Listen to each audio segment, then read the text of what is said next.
ఓం శ్రీ లక్ష్మీనరసింహాయ నమః. శ్రీ స్వామివారి వార్షిక బ్రహ్మోత్సవాలు మార్చి 1 నుంచి 11 వరకు యాదగిరిగుట్టలో జరుగుతున్నాయి. శ్రీ లక్ష్మీనరసింహ స్వామివారి దేవస్థానం ఈ ఉత్సవాలను చాలా ఘనంగా చేయాలని ఏర్పాట్లు చేస్తుంది. భక్తులు కూడా ఎక్కువ సంఖ్యలో పాల్గొని ఈ కార్యక్రమాలను విజయవంతం చేయవలసిన కోరుతున్నాము. దీనికి సంబంధించి 1 నుంచి 11 తారీఖులో ముఖ్యమైన రోజులుగా గుర్తించే వార్డు 7వ తారీఖు నాడు ఎదుర్కోలు ఉత్సవం ఉంటుంది. 8వ తారీఖు నాడు స్వామివారి కళ్యాణం ఉంటుంది. 9న రథోత్సవం ఉంటుంది. చివరి రోజు 11వ రోజు చక్రస్నానంతో ఉత్సవాలు ముగుస్తాయి. ఈ 11 రోజుల్లో ఖచ్చితంగా యాగశాల బయట వేశాం. హోమం జరుగుతుంటుంది. హోమం తర్వాత 11వ రోజు దానిని హోమం కూడా పూర్తవుతుంది. ఇంతకుముందు ఈ హోమం కూడా బయట చేసేవాళ్ళం. హోమాన్ని ఇప్పుడు యాగశాలలో బయట తాత్కాలికంగా ఏర్పడిన యాగశాలలో చేస్తున్నాము. ఈ 11 రోజుల్లో 1 నుంచి 3 తేదీ వరకు మొదటి మార్నింగ్ విశ్వక్సేన పూజ స్టార్ట్ అయ్యి అంకురార్పణతో స్టార్ట్ చేస్తాము. ఈవినింగ్ స్వామివారి సేవలు ఉంటాయి. వీటితో పాటు ఈ దేవాలయ ప్రాశస్త్యాన్ని, ఈ దేవాలయ ఉన్నతిని చూసి మేము ఈసారి సాంస్కృతిక ఉత్సవాలు ఘనంగా నిర్వహించాలని దేవస్థానం ప్రభుత్వానికి తెలియపరిస్తే ప్రభుత్వం కూడా అనుమతించింది. దాన్ని దృష్టిలో పెట్టుకొని 1 నుంచి 3వ తారీఖు వరకు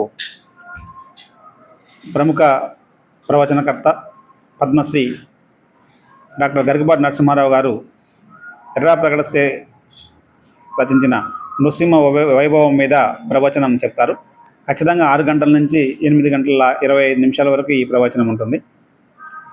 4వ తారీఖు నాడు ప్రముఖ సంగీత దర్శకుడు మాధవపెద్ది సురేష్ గారిచే భక్తి సంగీత కాన్సర్ట్ ఉంటుంది. అది కూడా 2.5 గంటల కార్యక్రమం. 6 గంటల నుంచి 8 గంటల 25 నిమిషాల వరకు ఉంటుంది. 5 నాడు తేలు విజయ్ గారిచే భక్తి సంగీతం ఉంటుంది. 6 నాడు ప్రముఖ వాగ్గేయకారులు అన్నమాచార్య ట్రస్ట్కి ఇంత గతంలో పనిచేసిన వారు తిరుమల తిరుపతి దేవస్థానం ఆస్థాన విద్వాంసులు శ్రీ గరిమెళ్ళ బాలకృష్ణ ప్రసాద్ గారి సంగీత విభవరి ఉంటుంది. 7వ తారీఖు నాడు స్వామివారికి శోభరాజు గారిచే అన్నమాచార్య కీర్తనలు, త్యాగరాజ కీర్తనలు, భక్తి సంగీతం ఉంటుంది. 8 స్వామివారి కళ్యాణం ఉంటుంది కాబట్టి ఆ రోజు కార్యక్రమాలు ఉంటాయి. 9న ఎప్పుడు వస్తారు మన టెంపుల్కి రామాచార్య గారు లిటిల్ మ్యూజిషియన్స్ అని ఒక అకాడమీ, చాలా ఫేమస్. వాళ్ళ బాబు కానివ్వండి, వాళ్ళ పాప కానివ్వండి, వాళ్ళందరూ పెద్ద సింగర్స్. వారిచే మ్యూజికల్ కాన్సర్ట్ ఉంటుంది. ఈసారి బాగా పేరెన్నిక కళాకారులు, వాళ్ళని గౌరవించడంతో పాటు ఈ మధ్య 5 నుంచి 6 మధ్యలో స్థానిక కళాకారులకి మరియు 8:30 నుంచి 9:30 మధ్యలో స్థానిక కళాకారుల కంటే రాష్ట్రంలో అప్పుడప్పుడే వస్తున్న కళాకారులకు కూడా అవకాశం కల్పించడం జరిగింది వీళ్ళ మధ్యలో కూడా. సో కాబట్టి సంగీత కార్యక్రమాలు, ఈ ప్రవచనాలు ఇవన్నీ ఉంటాయి. వీటికి కూడా భక్తులు ఎక్కువ సంఖ్యలో హాజరు కావాలి. దాన్ని దృష్టిలో పెట్టుకొని దేవస్థానం ఒక ప్రతిపాదన ప్రభుత్వానికి పంపుతుంది. మళ్ళీ ఈ కొండెక్కాలంటే టోల్ సమస్య ఉంది. ఈ స్థానికులు ఎక్కువగా వస్తారు. వాళ్ళందరూ కూడా వెహికల్స్ మీద రావాలన్న ఇబ్బంది ఉంటుంది కాబట్టి మళ్ళీ పోయేటప్పుడు ఇబ్బంది ఉంటుందని సాయంత్రం 5 గంటల నుంచి 8:30 మధ్యలో వచ్చే వెహికల్స్కి, ఈ కార్యక్రమంలో పాల్గొనే ఏ వెహికల్ అయినా సరే వాటన్నిటి కూడా టోల్ మినహాయింపు ఇవ్వాలని ప్రభుత్వానికి పంపుతున్నాము. అది కూడా ప్రభుత్వం నుంచి అనుమతి లభిస్తుందని భావిస్తున్నాం ఖచ్చితంగా. ఎందుకంటే స్థానికులకి ఎక్కువ ఇవ్వాలి. మళ్ళీ 500 రూపాయలు టికెట్ పెట్టుకొని వచ్చి అది రోజు వస్తే 11 రోజులు 5,500 రూపాయలు ఖర్చు వస్తుంది దేవస్థానానికి. దానివల్ల దేవస్థానానికి ఆదాయం కూడా అంత మనం లోకల్ వాళ్ళని బాధపెట్టి ఆదాయం సంపాదించే ఉద్దేశం లేదు.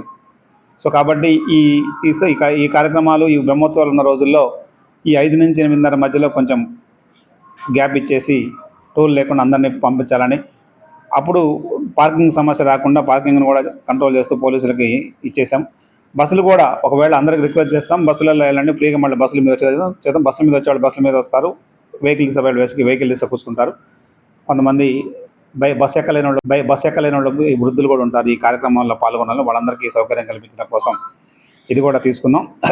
ఈ కార్యక్రమంలో మా దేవాలయ సిబ్బంది అందరూ పాల్గొంటారు. మీరు కూడా మీ కుటుంబాలతో అందరూ పాల్గొనండి. స్థానికులకి చేయండి. కళ్యాణానికి కూడా ఈసారి మీరు చూశారు, 1వ తారీఖు నుంచే కళ్యాణానికి వేసే డయాస్ వేసాం. అంటే భక్తులకి ఎటువంటి ఇబ్బంది లేకుండా ప్రశాంతంగా ఒకవైపు దైవ దర్శనం చేసుకొని ఒకవైపు సాంస్కృతిక కార్యక్రమాలు చూస్తూ మళ్ళీ దీని తర్వాత సేవల్లో కూడా పాల్గొనాలనేది మా ఉద్దేశం. గతంలో ఒక 8-9 ఏళ్ల క్రితం సేవలన్నీ కూడా 8:30 తర్వాతనే స్టార్ట్ అయ్యాయి. ఎందుకంటే భక్తులందరూ కూడా సేవలు దర్శనానికి వచ్చిన భక్తులు ఈవినింగ్ ఉండేవాళ్ళు కాదు. ఎక్కువ స్థానిక భక్తులు పార్టిసిపేట్ అయ్యి ఈ సేవల్లో పార్టిసిపేట్ అయ్యేవాళ్ళు. ఇంతకుముందు గత 4-5 ఏళ్ల నుంచి 6కి 6:30కి తీయటం వల్ల స్థానిక భక్తులు ఇంట్లో పనులు చేసుకొని రాలేక అది కొంచెం ఇబ్బందిగా ఫీల్ అవుతున్నారు. ఈ సాంస్కృతిక కార్యక్రమాలు స్వామివారికి నైవేద్యం అన్నీ అయిన తర్వాత 8:30కి సేవ బయలుదేరి 10 వరకు ఈ సేవని కంటిన్యూ చేసి సేవలో స్వామివారికి ప్రదక్షిణ చేసి ఆ సేవ ప్రాముఖ్యాన్ని భక్తులందరికీ తెలియపరిచి భక్తులకు కూడా ఆ సేవలో పాల్గొనే అవకాశం కల్పించాలని దేవస్థానం భావించింది. ఈ ప్రతిపాదనను కూడా ప్రభుత్వానికి పంపి దీన్ని కూడా తీసుకుంటున్నాం. ఇది ముఖ్యంగా భక్తులు ఎక్కువ పార్టిసిపేషన్ కావాలనే ఉద్దేశంతో ఈ సేవలను చేస్తున్నాం.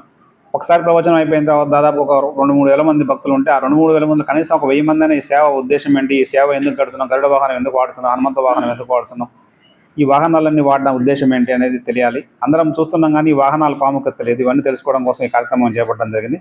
కాబట్టి ఈ బ్రహ్మోత్సవాల్లో ఎక్కువ సంఖ్యలో పాల్గొని భక్తులతో పాటు స్థానికులు అందరూ పాల్గొని విజయవంతం చేయవలసిందిగా కోరుతున్నాము. ఓం శ్రీ లక్ష్మీనరసింహాయ నమః.